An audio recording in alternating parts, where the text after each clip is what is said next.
Hello বন্ধুরা, জ্ঞানজ্যোতি coaching সেন্টারের পক্ষ থেকে তোমাদের সকলকে জানাই আরও একবার স্বাগত। আজকের ক্লাসে তোমাদের সঙ্গে আলোচনা করব তোমরা যারা কল্যাণী ইউনিভার্সিটির অধীনস্থ বিভিন্ন কলেজগুলোতে পড়াশোনা করছো, তোমাদের জন্য আজকের ক্লাসে ফার্স্ট সেমিস্টার মেজর 1 হিস্ট্রি থেকে কিন্তু আরও একটি গুরুত্বপূর্ণ টপিক নিয়ে আলোচনা করব। আজকে আলোচনার বিষয় হচ্ছে নবপ্রস্তর যুগে ব্যবহৃত হাতিয়ারগুলি সম্পর্কে, অর্থাৎ নবপ্রস্তর যুগের যে সমস্ত হাতিয়ারগুলি ছিল সেই হাতিয়ারগুলি নিয়ে কিন্তু আজকের ক্লাসে বিস্তারিতভাবে আলোচনা করব। তবে আজকের ক্লাসটি শুরু করার আগে তোমাদেরকে একটা ছোট্ট ইনফরমেশন দিয়ে রাখি। তোমরা যারা ভাবছো আমাদের সঙ্গে এই সেমিস্টারে অনলাইনে যুক্ত হবে, তারা কর্নারে দুটো নাম্বার দেখতে পাচ্ছ, 7076398606 এবং 6295916282। এই নাম্বার দুটি হলো জ্ঞানজ্যোতি কোচিং সেন্টারের অফিসিয়াল হেল্পলাইন নাম্বার।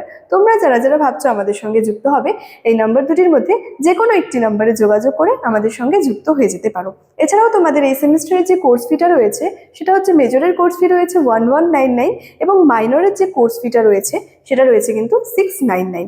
এই ছিল ইনফরমেশনের বিষয়। এবার মূল আলোচনার বিষয় কিন্তু শুরু করছি।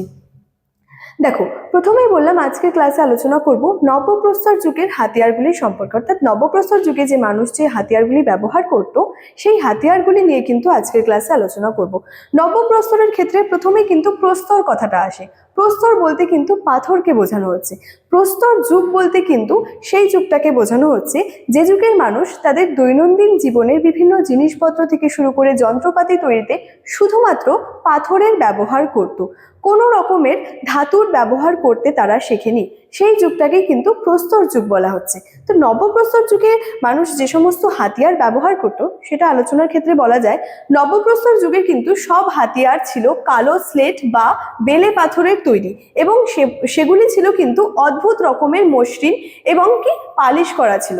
অর্থাৎ নবপ্রস্তর যুগের হাতিয়ারের ক্ষেত্রে আমরা কি দেখতে পাবো, যে মসৃণতাটা কিন্তু দেখতে পাবো, যেটা কিন্তু প্রাচীন প্রস্তর যুগের হাতিয়ারের ক্ষেত্রে কিন্তু দেখা যায় না। অর্থাৎ প্রাচীন প্রস্তর যুগের যে সমস্ত হাতিয়ারগুলি ছিল সেই হাতিয়ারগুলি কিন্তু অনেকটা বড় ধরনের ছিল, ভারী ছিল এবং কিন্তু অমসৃণ ছিল।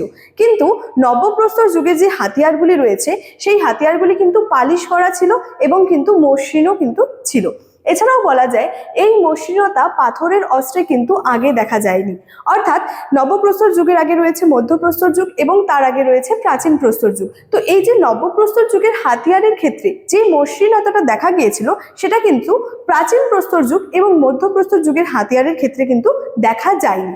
বলা যায় আর শুধু মসৃণতাই নয়, এগুলি ছিল আগের যুগের তুলনায় অনেক বেশি উন্নত। অর্থাৎ প্রাচীন প্রস্তর যুগ এবং মধ্যপ্রস্তর যুগের তুলনায় নবপ্রস্তর যুগের যে সমস্ত হাতিয়ারগুলি ছিল সেগুলি কিন্তু যথেষ্ট উন্নত মানের ছিল। এছাড়াও এই যে নবপ্রস্তর যুগ রয়েছে, এই যুগের যে প্রত্নক্ষেত্রগুলি রয়েছে সেখানে হাড়ের তৈরি অস্ত্র, যেমন বলা যায় সূচ, হারপুন, বর্ষা ফলক, তীর ফলক, এই সমস্ত কি প্রচুর পরিমাণে কিন্তু পাওয়া গিয়েছিল। তাহলে নবপ্রস্তর যুগের বিভিন্ন প্রত্নক্ষেত্রগুলি রয়েছে বা প্রত্নকেন্দ্রগুলি রয়েছে, সেক্ষেত্রে কি হচ্ছে, হাড়ের তৈরি অস্ত্র, এছাড়াও বলা যায় যেমন সূচ, হারপুন, বর্ষা ফলক, এই সমস্ত কিছু কি প্রচুর পরিমাণে কিন্তু সেখানে পাওয়া যায়। এবং এই যুগে হাড়ের তৈরি যে অস্ত্রের ব্যবহার কিন্তু বহু গুণে বৃদ্ধি পেয়েছিল। অনেক সময় কি হতো, এই অস্ত্রগুলিতে হাতল লাগানো হতো।